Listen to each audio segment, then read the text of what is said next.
नमस्कार दोस्तों, आपका स्वागत करता हूं इस YouTube channel SK coaching centre पर।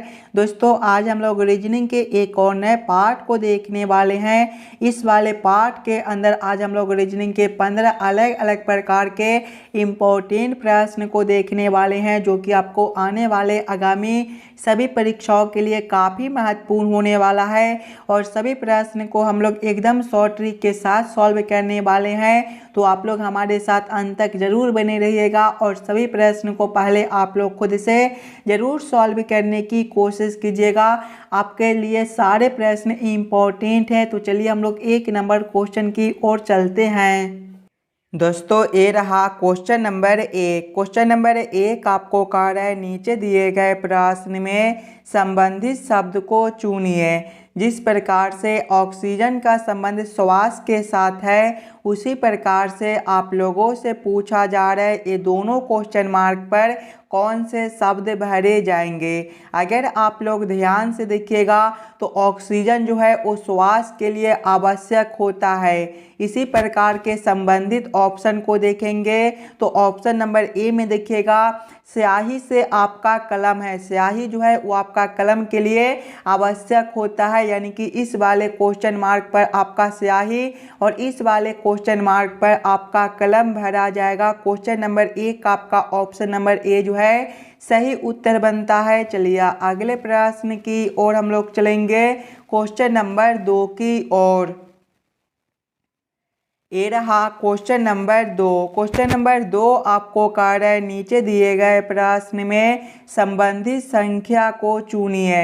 इस बार आपको संबंधित संख्या चुनने के लिए बोला जा रहा है। जिस प्रकार से 3 का संबंध 30 के साथ है, उसी प्रकार से आप लोगों से पूछा जा रहा है 7 का संबंध कौन सा संख्या के साथ होगा, जो इस वाले क्वेश्चन मार्क पर भरे जाएंगे। सबसे पहले आप लोग ये समझने की कोशिश कीजिएगा 3 से हम लोग 30 किस प्रकार से ला सकते हैं। अगर आप लोग 30 को ध्यान से देखिएगा तो 30 जो है ये आपका 3 के क्यू के करीब में है, यानी कि अगर पहले हम लोग 3 का क्यू करते हैं तो आपका 27 होता है। और देखिए संख्या 3 है तो +3 करेंगे, 27 + 3 आपका 30 होता है। वही सेम हम लोग आगे करेंगे।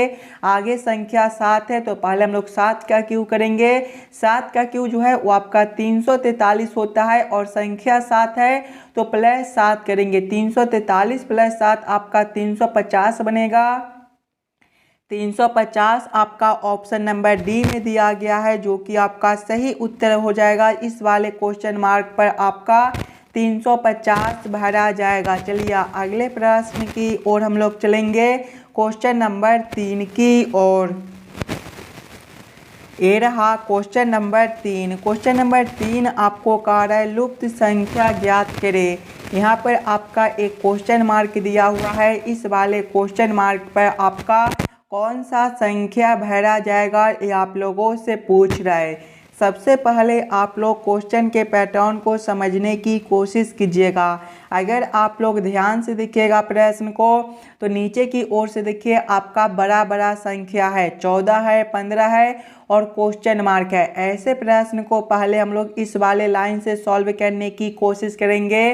पहले हम लोग ये समझने की कोशिश करेंगे 2, 4 और 5 से आपका 14 किस प्रकार से लिखा हुआ है, 3, 6 और 3 से आपका 15 किस प्रकार से लिखा हुआ है। उसी प्रकार से आप लोग सोचिएगा 2, 4 और 7 से आपका कौन सा संख्या बनेगा, जो इस वाले क्वेश्चन मार्क पर भरे जाएंगे। सबसे पहले हम लोगों को क्या करना है, 2, 4 और 5 से 14 लाना है। अगर सबसे पहले हम लोग पहला संख्या गुना करते हैं तीसरा संख्या, यानी कि 2 × 5 करेंगे तो आपका 10 हो जाएगा। प्लस करेंगे दूसरा संख्या 4 है, 10 + 4 जो है ये आपका 14 होता है। देखिए नीचे वाला संख्या आपका 14 दिया गया है। वही सेम आगे करेंगे, पहला संख्या गुना करेंगे तीसरा संख्या, पहला संख्या 3 है, गुना करेंगे तीसरा संख्या भी आपका 3 है, 3 गुना 3 आपका 9 होता है, प्लस करेंगे दूसरा संख्या 6 है, 9 प्लस 6 जो है वो आपका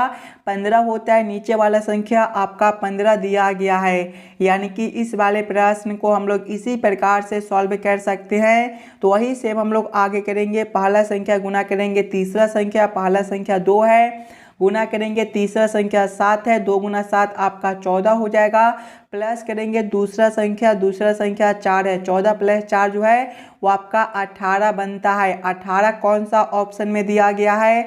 ऑप्शन नंबर बी में आपका 18 दिया गया है, जो कि आपका सही उत्तर हो जाएगा। ये रहा क्वेश्चन नंबर 4। क्वेश्चन नंबर 4 आपको कह रहा है एम पी का पुत्र है, क्यू ओ की पौत्री है, जो पी का पति है, एम का ओ से क्या संबंध है, ये आप लोगों से पूछ रहा है। सबसे पहले आप लोग इस वाले प्रश्न को ध्यान से पढ़िएगा और समझने की कोशिश कीजिएगा।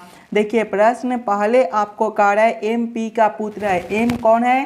पी का पुत्र है। पुत्र जो होता है एक पीढ़ी नीचे का होता है, यानी कि पी से नीचे हम लोग किसको रखेंगे? पी से नीचे हम लोग एम को रखेंगे। क्या रिश्ता है? पुत्र का है, तो आप लोग यहाँ पर पुत्र भी लिख लीजिएगा। आगे प्रश्न को पढ़िएगा। आगे प्रश्न आपको कह रहा है क्यू ओ की पौत्री है, जो पी का पति है। क्यू कौन है? ओ की पौत्री है, जो पी का पति है। पी का पति कौन है? तो आपका ओ है, तो आप लोग यहाँ पर पति भी लिख लीजिएगा। और ओ की पौत्री कौन है? तो आपका क्यू है। पौत्री जो है 2 पीढ़ी नीचे का होता है, यानी कि नीचे हम लोग ओ से नीचे क्यू को रखेंगे। क्या रिश्ता है? पौत्री का है, तो आप लोग यहाँ पर पौत्री लिख लीजिएगा। आगे प्रश्न को पढ़िएगा। आगे प्रश्न आप लोगों से पूछ रहा है एम का ओ से क्या संबंध है। देखिए एम और ओ आपका यहाँ पर दिया गया है, ये दोनों का रिश्ता आप लोगों से पूछ रहा है, तो ये दोनों का भी रिश्ता जो है वो आपका पुत्र का रिश्ता बनेगा। देखिएगा पी का पति कौन है? तो पी का पति जो है वो आपका ओ है, और पी का पुत्र जो है वो आपका एम है, यानी कि ओ का भी पुत्र आपका एम बनेगा। पुत्र आपका ऑप्शन नंबर ए में दिया गया है, जो कि आपका सही उत्तर बनता है। चलिए अगले प्रश्न की ओर हम लोग चलेंगे, क्वेश्चन नंबर 5 की ओर। ये रहा क्वेश्चन नंबर 5। क्वेश्चन नंबर 5 आपको कह रहा है यदि हाउस को FQSUC लिखा जाता है तो चेयर को कैसे लिख सकते हैं, ये आप लोगों से पूछ रहा है। ये जो प्रश्न है ये आपका कोडिंग डिकोडिंग से रिलेटेड प्रश्न है, और जब भी आपको इस प्रकार के प्रश्न देखने को मिले तो सबसे पहले आप लोग ये समझने की कोशिश कीजिएगा हाउस से आपका एक कोड किस प्रकार से लिखा हुआ है, उसी प्रकार से आप लोग सोचिएगा चेयर से आपका क्या कोड बनेगा। अगर आप लोग ध्यान से देखिएगा हाउस को, तो हाउस जो है वो आपका HOUSE से मिलकर बनता है, और इसका कोड देखिएगा तो इसका कोड जो है वो आपका FQSUC दिया गया है। सिंगल सिंगल अक्षर को देखिएगा तो H से आपका F है, यहाँ पर -2 है, O से आपका Q है +2 है, U से आपका S है -2 है, और S से आपका U है, यहाँ पर जो है वो आपका +2 है, और E से आपका C है -2 है। यानी कि एक बार -2 करता है तो एक बार +2 करता है। वही सेम आगे हम लोग चेयर के साथ करेंगे। चेयर जो आपका CHAIR से मिलकर बनता है, इसके भी सभी अक्षर में हम लोग एक बार -2 करेंगे तो एक बार +2 करेंगे। देखिए जब हम लोग C -2 करेंगे तो आपका A हो जाएगा। आगे देखिएगा H है, H +2 जो है वो आपका J होता है। आगे आपका A है, A -2 जो है वो आपका Y होता है। आगे I है, I +2 जो है वो आपका K होता है। आगे आपका R है, R -2 जो है वो आपका P होता है। कौन सा ऑप्शन में आपका AJYKP दिया गया है? AJYKP ऑप्शन नंबर D में दिया हुआ है, जो कि आपका सही उत्तर बनता है। चलिए अगले प्रश्न की ओर हम लोग चलेंगे, क्वेश्चन नंबर 6 की ओर। ये रहा क्वेश्चन नंबर 6। क्वेश्चन नंबर 6 जो है ये आपका वेन आरेख वेन डायग्राम से रिलेटेड प्रश्न है। मेज कुर्सी और फर्नीचर का किस प्रकार से वेन आरेख वेन डायग्राम बनेगा, ये आप लोगों से पूछ रहा है। सबसे पहले आप लोग ये समझने की कोशिश कीजिएगा मेज, कुर्सी और फर्नीचर में कौन शब्द किसके साथ संबंधित है, किसके अंदर हम लोग किसको रख सकते हैं। ध्यान से देखिएगा। तो मेज और कुर्सी ये दोनों जो होती हैं ये दोनों फर्नीचर के समान होते हैं, यानी कि फर्नीचर के अंदर आपका कुर्सी और मेज दोनों हो जाएगा। तो सबसे पहले हम लोग फर्नीचर के लिए एक गोला बना लेंगे और फर्नीचर के अंदर आपके मेज और कुर्सी दोनों हो जाएंगे, लेकिन मेज आपका अलग होता है और कुर्सी आपका अलग होता है, यानी कि दोनों को अलग अलग कर देंगे। इस प्रकार का वेन आरेख, Venn diagram option number B में दिया गया है, जो कि आपका सही उत्तर बनता है। चलिए अगले प्रश्न की ओर हम लोग चलेंगे, क्वेश्चन नंबर 7 की ओर। ये रहा क्वेश्चन नंबर 7। क्वेश्चन नंबर 7 जो है ये आपका कथन और निष्कर्ष से रिलेटेड प्रश्न है। और जब भी आपको इस प्रकार के प्रश्न देखने को मिले तो सबसे पहले आप लोग सभी कथन को ध्यान से पढ़िएगा और उस सभी कथन को आप लोग वेन आरेख, वेन डायग्राम पर सेट कर लीजिएगा। देखिए कथन एक आपको कार्य है, कुछ पेन ग्लास है। इसका वेन आरेख, वेन डायग्राम किस प्रकार से बनेगा, कुछ पेन ग्लास है, यानी कि ये जो आरेख है आपका पेन के लिए हो जाएगा और ये जो आरेख है आपका ग्लास के लिए हो जाएगा। आप लोग नाम भी लिख लीजिएगा। ये जो आरेख है ये आपका पेन के लिए है तो आप लोग यहाँ पर पेन लिख लीजिएगा, और ये जो आरेख है ये आपका ग्लास के लिए है तो आप लोग यहाँ पर ग्लास लिख लीजिएगा। आगे कथन को पढ़िएगा। कथन 2 आपको कार्य है, सभी ग्लास दीवार है। सभी ग्लास क्या है, दीवार है, यानी कि दीवार के अंदर जो है वो आपके ग्लास हो जाएंगे। ये जो आरेख है ये आपका दीवार के लिए हो जाएगा तो आप लोग यहाँ पर दीवार भी लिख लीजिएगा। अब इस वाले वेन आरेख, वेन डायग्राम के आधार पर कौन सा निष्कर्ष आपका सही दिया गया है ये समझने की कोशिश कीजिएगा। देखिए निष्कर्ष एक आपको कार्य है, कुछ दीवार पेन है। दीवार के लिए आरेख आपका यहाँ पर है और पेन के लिए आरेख आपका यहाँ पर है। ये दोनों आरेख आपके आपस में कुछ जुड़े हुए हैं, यानी कि कुछ दीवार आपका पेन हो सकता है। ये निष्कर्ष आपका सही बनता है। निष्कर्ष 2 को देखिएगा, कुछ दीवार ग्लास है। देखिए दीवार के लिए आरेख आपका यहाँ पर है और ग्लास के लिए आरेख आपका यहाँ पर है। दीवार के अंदर ही आपका ग्लास दिया गया है, यानी कि कुछ दीवार जो है वो आपके ग्लास भी हो सकते हैं। ये भी निष्कर्ष आपका सही बनता है। दोनों निष्कर्ष आपके सही बनते हैं। कौन से ऑप्शन में दोनों निष्कर्ष को सही किया गया है, तो ऑप्शन नंबर सी में देखिएगा दोनों ही निष्कर्ष सही है, यानी कि क्वेश्चन नंबर 7 का आपका ऑप्शन नंबर सी सही उत्तर हो जाएगा। चलिए अगले प्रश्न की ओर हम लोग चलेंगे, क्वेश्चन नंबर 8 की ओर। ये रहा क्वेश्चन नंबर 8। क्वेश्चन नंबर 8 आपको कार्य है, नीचे दिए गए प्रश्न आकृति का सही दर्पण छवि चुनिए। यहाँ पर एक प्रश्न आकृति दिया हुआ है, कुछ इस प्रकार का आपका प्रश्न आकृति है और प्रश्न आप लोगों से पूछ रहा है इस वाले प्रश्न आकृति का किस प्रकार से दर्पण छवि बनेगा। अगर आप लोग ध्यान से देखिएगा दर्पण को तो कुछ इस प्रकार का आपका दर्पण दिया गया है, और जब भी आपको इस प्रकार के दर्पण देखने को मिले तो प्रश्न आकृति जो है वो आपका नीचे से उलटकर ऊपर चला जाता है और ऊपर वाले आकृति उलटकर आपके नीचे चले आते हैं। यानी कि जब हम लोग इस वाले प्रश्न आकृति को इस प्रकार से उलटेंगे तो ये जो तीर का चिन्ह जो है ये आपका ऊपर की ओर है, ये आपका अब नीचे की ओर, यानी कि इस प्रकार से हो जाएगा। कौन सा ऑप्शन में इस प्रकार का तीर का चिन्ह दिया गया है, तो ऑप्शन नंबर बी में केवल आपका जो है वो तीर का चिन्ह नीचे की ओर दिया गया है, यानी कि इस वाले प्रश्न आकृति का सही दर्पण छवि ऑप्शन नंबर बी में दिया गया है। बाकी सभी में देखिएगा तो तीर का चिन्ह जो है वो आपका नीचे की ओर नहीं दिया गया है। चलिए अगले प्रश्न की ओर हम लोग चलेंगे, क्वेश्चन नंबर 9 की ओर।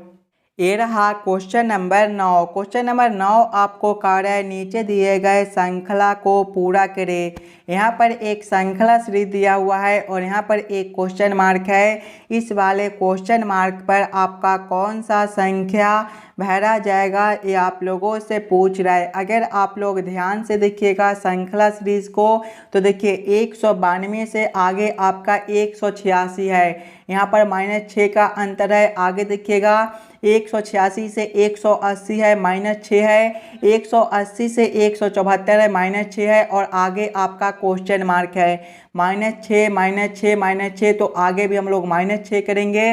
174 माइनस 6 जो है वो आपका 168 होता है। यानी कि इस वाले क्वेश्चन मार्क पर आपका 168 भरा जाएगा और 168 से आगे देखिएगा 162 है, यहाँ पर भी आपका -6 है। 168 ऑप्शन नंबर बी में दिया गया है जो कि आपका सही उत्तर हो जाएगा।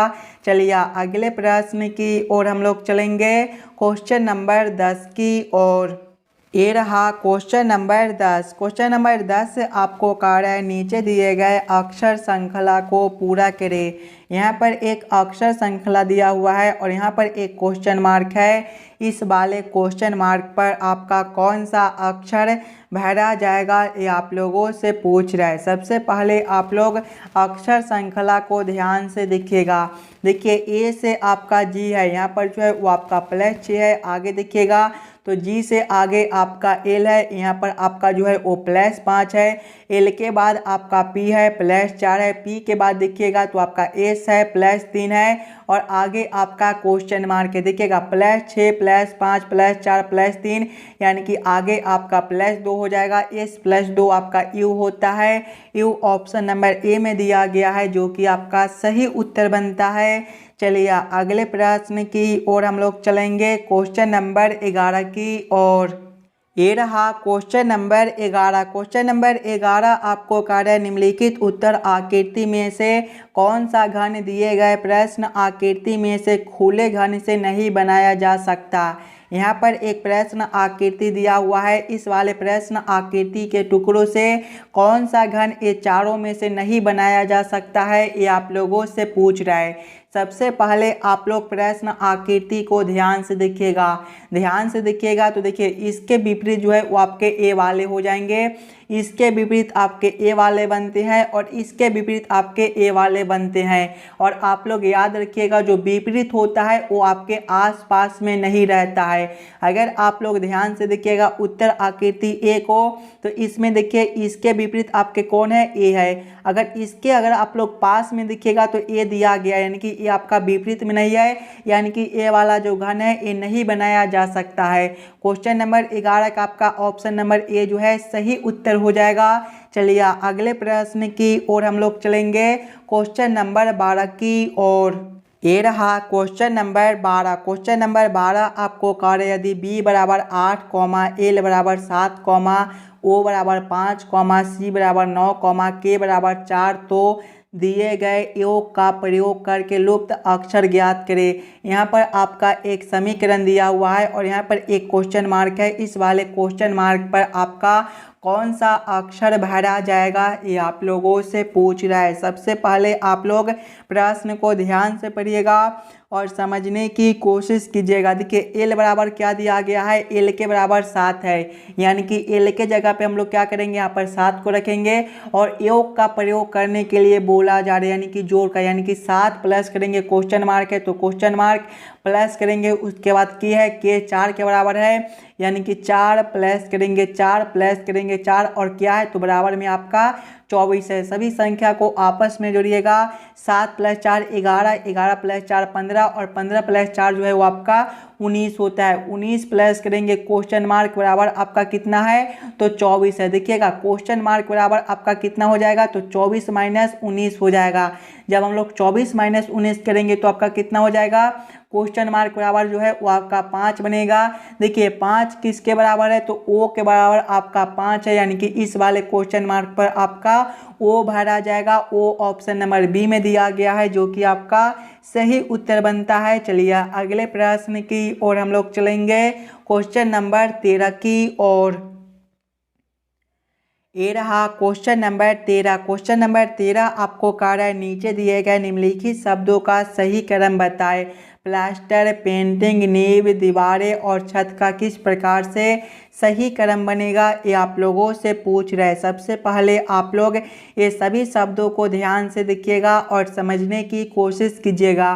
देखिए ये सभी शब्द में सबसे पहले शब्द जो है वो आपके नींव हो जाएंगे, यानी कि 3 नंबर। नींव के बाद जो है वो आपका दीवारें हो जाएगा, यानी कि 4 नंबर।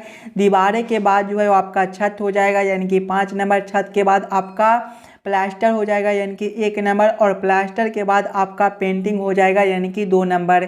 कौन सा ऑप्शन में आपका 3, 4, 5, 1, 2 दिया गया है? ऑप्शन नंबर डी में देखिएगा तो 3, 4, 5, 1, 2 दिया हुआ है, यानी कि क्वेश्चन नंबर 13 का आपका ऑप्शन नंबर डी जो है सही उत्तर बनता है। चलिए अगले प्रश्न की ओर हम लोग चलेंगे, क्वेश्चन नंबर 14 की ओर। ये रहा क्वेश्चन नंबर 14। क्वेश्चन नंबर 14 आपको कह रहा है दिए गए प्रश्न में संबंधित अक्षरों को चुनिए। इस बार आपको संबंधित अक्षर चुनने के लिए बोला जा रहा है। जिस प्रकार से BUT का संबंध TUV के साथ है, उसी प्रकार से आप लोगों से पूछा जा रहा है NET का संबंध कौन सा अक्षर के साथ होगा, जो इस वाले क्वेश्चन मार्क पर भरे जाएंगे। अगर आप लोग ध्यान से देखिएगा तो देखिए पहले वाले अक्षर को तीसरे में, दूसरे वाले को दूसरे में, और तीसरे वाले को पहले में कर दिया गया है। वही सेम हम लोग करेंगे। एन पहला वाला अक्षर है तो इसे हम लोग तीसरे में करेंगे, दूसरे वाले को दूसरे में रखेंगे और तीसरे वाले को पहले में कर देंगे। TEN कौन सा ऑप्शन में है? TEN ऑप्शन नंबर सी में दिया गया है, जो कि आपका सही उत्तर बनता है। चलिए अगले प्रश्न की ओर हम लोग चलेंगे, क्वेश्चन नंबर 15 की ओर। ये रहा क्वेश्चन नंबर 15। क्वेश्चन नंबर 15 आपको कह रहा है विषम संख्या को पहचान करें। यहाँ पर 4 ऑप्शन दिया गया है। ये चारों ऑप्शन में सबसे अलग ऑप्शन कौन सा दिया गया है, ये आप लोगों से पूछ रहा है। अगर आप लोग ध्यान से देखिएगा तो 42 है, 84 है, 91 है और 71 है। देखिएगा तो 42, 84 और 91 आपके भाज्य संख्या होती हैं, जबकि 71 आपका एक अभाज्य संख्या दिया गया है, यानी कि सबसे अलग ऑप्शन आपका डी बनता है। तो क्वेश्चन नंबर 15 का ऑप्शन नंबर डी जो है सही उत्तर हो जाएगा। आशा करता हूं दोस्तों आप लोग सभी प्रश्न को बढ़िया से समझ गए होंगे। अगर आपको किसी भी प्रश्न में कहीं पर भी कोई दिक्कत हो तो मैं ज़रूर कमेंट करके बताइएगा। चलिए हम लोग मिलते हैं आपसे अगले वीडियो में।